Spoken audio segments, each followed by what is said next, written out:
You know what I'm digging is that Ron Paul guy. Now, I don't know what Ron Paul looks like. I keep seeing his signs. I didn't know anything about him until a couple of days ago. I was watching something on Fox News, and they were interviewing Ron Paul. And I sat there, I figured he's just like some kooky right-wing, Republican. Uh-huh. So I'm listening to the dude, and afterwards, Beth is sitting next to me, and I didn't say anything, and then all of a sudden I went, I think I agreed with everything that dude just said. and then she goes, I did too. I go, I don't know who that guy is. He wants us out of Iraq. Day one. And he's a Republican. Republican.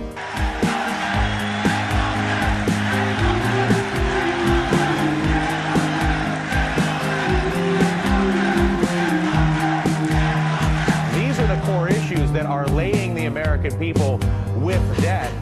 Why are there so few of you? Why is the debate not run by more people like you that are debating trillion-dollar issues that we actually have, as opposed to this pro wrestling we get? There's nothing wrong with what the founders talked about. They talked about having friendships and trading, getting along with people, and staying out of the entangling alliance in the internal affairs of foreign nations when it's none of our business.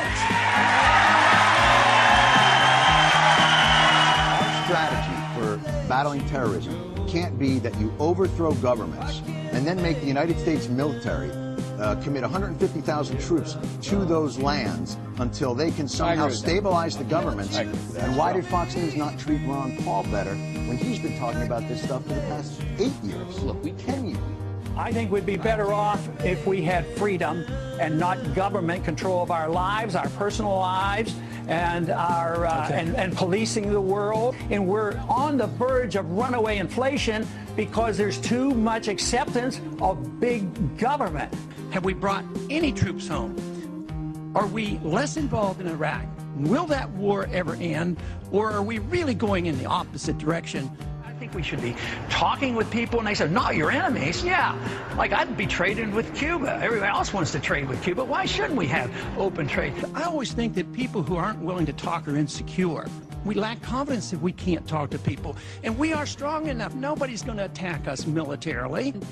At the risk of going over our time, I just want to say, having campaigned during the last presidential election, you had the most enthusiastic supporters of anybody I ever saw. I'd love to hear that. Your message obviously resonated with a lot of people. Thank you. You're going to encourage them. Are we ready for Ron Paul? Are we ready to kick off this revolution? Let's hear Ron Paul. Ron Paul. Ron Paul. Ron. I look at the Republican field, I see, Palin, Bachmann, Pawlenty, Mitt Romney, Donald Trump, I think, is talking about it. Some interesting people, some smart people in that mix. There's no way any of them are better than you for the Republican nomination. Let's just be seriously. No, I mean, when you look at your articulation of the actual, I'm not saying your answers are all right. I don't know whether your answers are all right or not, but I do know the way that you frame the debate around the issues that this country faces is the most honest of almost any politician that I deal with. Do you not have an obligation at this point to run for president? Paul. Ron Paul. Ron. Paul, Ron, Paul, Ron, Paul.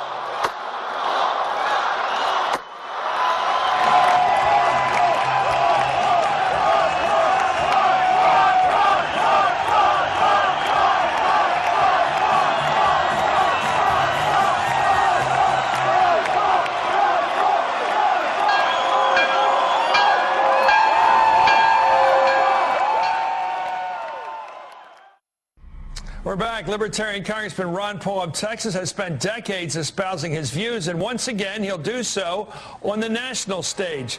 This morning, today, he announced he's running for president for the third time. He joins us now from New Hampshire. Welcome, Congressman.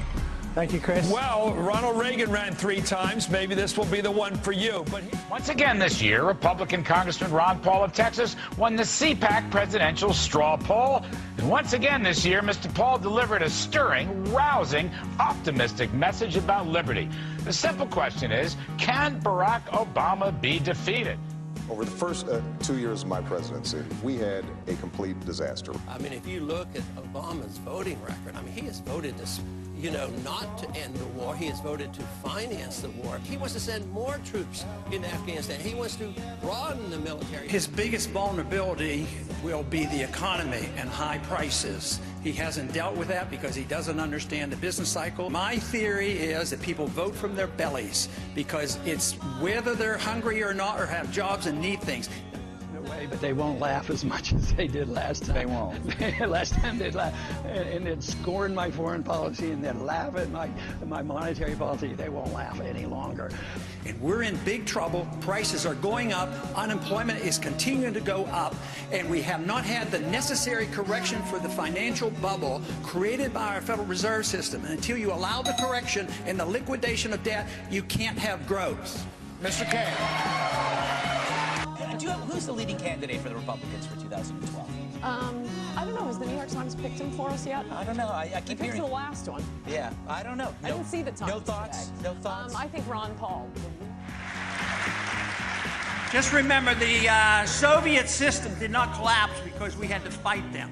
They collapsed for economic reasons.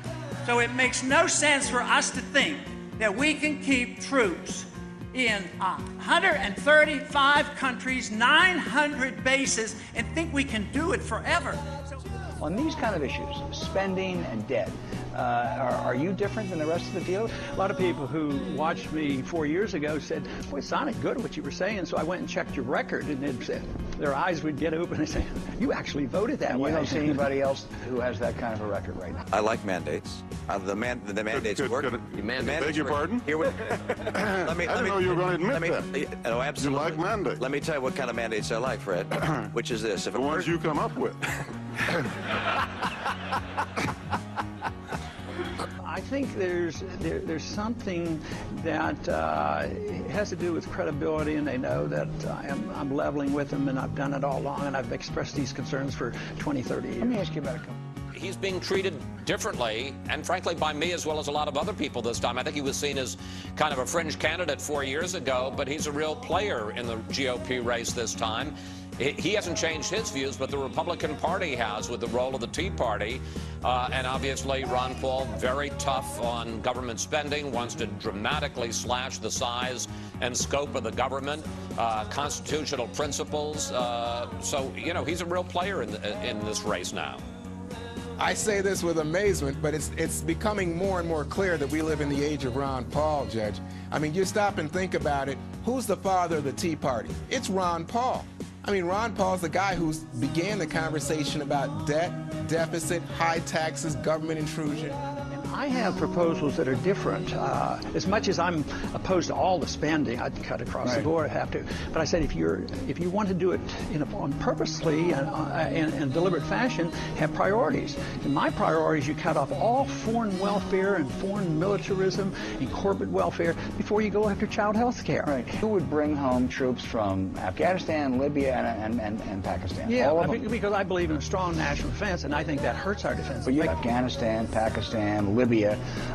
It looks to me like most of the others are taking the John McCain line as opposed to the Ron Paul. And I'll win this argument, not because they'll listen to some really great speech of mine, but we'll run out of money. That's how all great nations and empires end. They can't afford it any longer, and that is what's happening right now. Right, and right now the key inside the Republican Party is who can raise money. And right now, Ron Paul just exploded what he calls his money bomb, $1 million at the end of last week. It's amazing because, believe it or not, I still think of myself as a country doctor that has gone to Congress, and I'm a quiet little congressman from Texas. You have a great following out there. Good luck in the campaigning for president. You started today. I know it's growing, and you may well win this thing. Just remember, Ron. And believe me, the brush fires are burning.